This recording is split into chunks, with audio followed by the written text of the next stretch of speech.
नमस्कार दोस्तों, ज्योतिषा for you channel में आपका स्वागत है। आज हम जानेंगे अक्षय तृतीया की 7 कहानियाँ और क्यों माना जाता है सबसे शुभ दिन। क्या हुआ था इस दिन, आइए तो शुरू करते हैं। अक्षय तृतीया को हिंदू धर्म की मान्यताओं के अनुसार सबसे शुभ तिथि माना जाता है और इस दिन कोई भी शुभ कार्य बिना पंचांग देखे और बिना मुहूर्त निकाले किया जा सकता है। लेकिन क्या आप जानते हैं अक्षय तृतीया को क्यों इतना शुभ माना जाता है? इसको लेकर हिंदू धर्म में कई पौराणिक मान्यताएं चली आ रही हैं। इसे युगादि तिथि भी माना जाता है। कहते हैं कि इस दिन ही त्रेता युग का आरंभ हुआ और भगवान परशुराम का अवतार भी इस दिन हुआ था और भी कई शुभ पौराणिक घटनाएं इस दिन हुई थी। इस संबंध में आज हम आपको ऐसी ही 7 कहानियों के बारे में बताने जा रहे हैं। अक्षय तृतीया पर भगवान परशुराम का अवतार। पौराणिक मान्यताओं के अनुसार अक्षय तृतीया के दिन ही भगवान श्रीहरि के छठेन अवतार परशुराम जी का प्राकट्य हुआ था। ब्राह्मण होते हुए ये स्वभाव से काफी आक्रामक और गुस्से वाले माने जाते हैं। इनके अंदर ब्राह्मण होते हुए भी क्षत्रियों वाले गुण थे। अक्षय तृतीया का कृष्ण और सुदामा से भी संबंध। कहते हैं कि जिस दिन सुदामा अपने मित्र भगवान कृष्ण से मिलने गए थे, उस दिन अक्षय तृतीया तिथि थी। सुदामा के पास कृष्ण को भेंट करने के लिए चावल के मात्र कुछ मुट्ठी भर दाने ही थे, जिन्हें उन्होंने श्री कृष्ण के चरणों में अर्पित कर दिया। उनके इस भाव के कारण कान्हा ने उनकी झोंपड़ी को महल में बदल दिया। इस तरह सुदामा जी को भी इस दिन अक्षय निधि की प्राप्ति हुई थी। अक्षय तृतीया पर युधिष्ठिर को मिला अक्षय पात्र।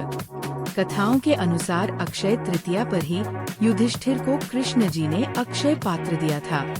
इस पात्र की ये विशेषता थी कि इसका भोजन कभी समाप्त नहीं होता था। इसी पात्र की सहायता से युधिष्ठिर अपने राज्य के भूखे और गरीब लोगों को भोजन उपलब्ध कराते थे। भविष्य पुराण में अक्षय पात्र का संबंध मनुष्य के दान धर्म से बताया गया है। अक्षय तृतीया पर महाभारत लिखने की शुरुआत। अक्षय तृतीया के दिन से ही महर्षि वेदव्यास जी ने महाभारत की कथा को सुनाना आरंभ किया था और गणेश जी ने इस कथा को लिखना आरंभ किया था। इसी वजह से कहा जाता है कि महाभारत का युद्ध भी अक्षय है, जिसके कुछ उदाहरण आज भी कहीं कहीं देखने को मिल जाते हैं। अक्षय तृतीया पर त्रेता युग का आरंभ। भविष्य पुराण में बताया गया है कि अक्षय तृतीया को युगादि तिथि कहा जाता है।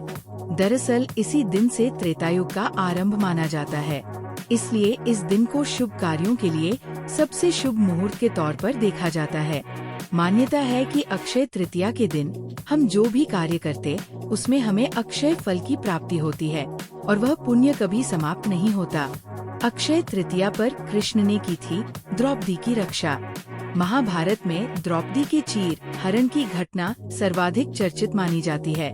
पौराणिक मान्यताओं के अनुसार उस दिन भी अक्षय तृतीया ही थी, जब पांडवों ने कौरवों के साथ जुए के खेल में द्रौपदी को ही दांव पर लगा दिया था। दुशासन ने द्रौपदी का चीर हरण किया था। अक्षय तृतीया के दिन ही द्रौपदी की लाज बचाने के लिए श्री कृष्ण ने द्रौपदी को अक्षय चीर प्रदान किया था। अक्षय तृतीया पर गंगा का अवतरण।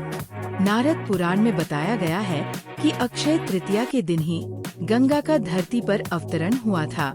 तेज बहाव के साथ स्वर्ग से निकली गंगा नदी को शिवजी ने अपनी जटाओं में धारण कर लिया था और फिर भगीरथ के प्रयासों से देवी गंगा धरती पर अवतरित हुई थी। धन्यवाद दोस्तों।